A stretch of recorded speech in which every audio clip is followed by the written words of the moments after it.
Amigos de Noticias 24, y nosotros nos encontramos en las adyacencias de la Embajada de Cuba, donde a continuación el diplomático Rogelio Polanco rendirá algunas declaraciones referentes a las consecuencias de esta medida tomada por los Estados Unidos de bloqueo económico contra esta nación hermana.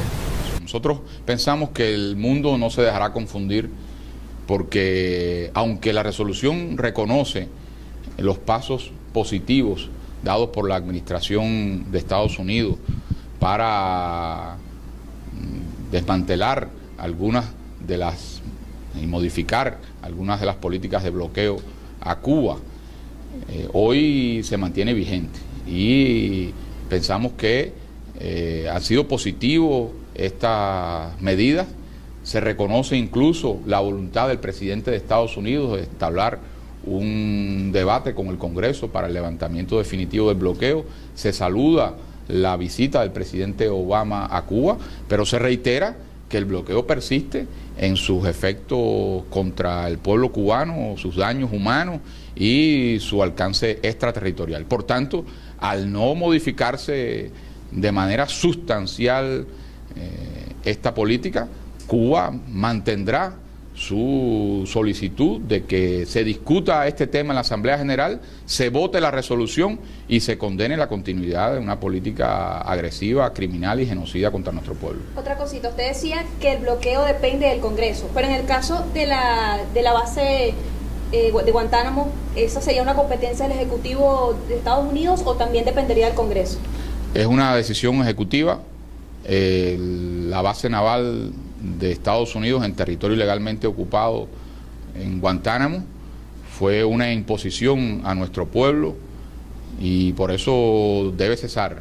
Es algo que daña moralmente la integridad territorial de nuestra nación y a su vez es totalmente írrito e ilegal la manera en que se estableció esta base en momentos en que Cuba había salido de su guerra de independencia contra España y el involucramiento del poder imperial de Estados Unidos que impidió el triunfo de la independencia cubana y que impuso después una enmienda a nuestra constitución naciente de la República que nacía después de del coloniaje español, y que solo sobre esas bases de desigualdad jurídica fue posible imponer esa enmienda a nuestra Constitución que establecía, se arrogaba a Estados Unidos el derecho a intervenir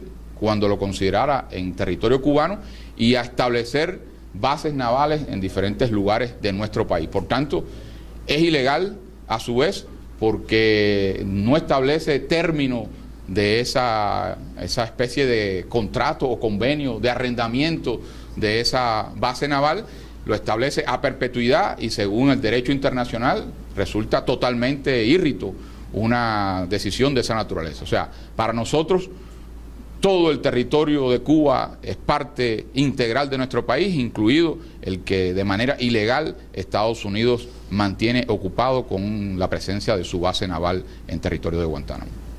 Embajador, una pregunta. Queríamos saber si tienen planteado alguna movilización o algún tipo de,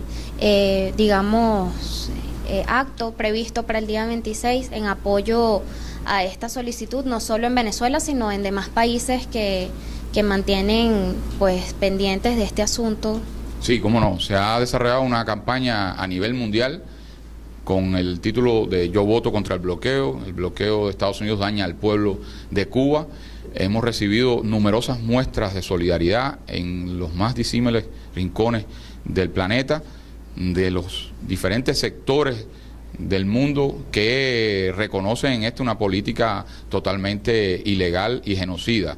En Cuba también se han realizado importantes movilizaciones de todo nuestro pueblo para rechazar este bloqueo, y a su vez en Venezuela hemos sido testigos de la manera generosa en que diferentes organizaciones, instituciones, de diverso tipo en el país han mostrado su rechazo a la política de bloqueo. Hemos conocido de aprobaciones de consejos legislativos, de consejos municipales, de organizaciones gubernamentales, de organizaciones de diferentes sectores de la sociedad venezolana en rechazo a la política de bloqueo y de apoyo a la campaña que nuestro país está desarrollando para que se conozca en el mundo que el bloqueo sigue en pie, que daña al pueblo de Cuba y que debe ser levantado de manera unilateral e incondicional por el gobierno de Estados Unidos.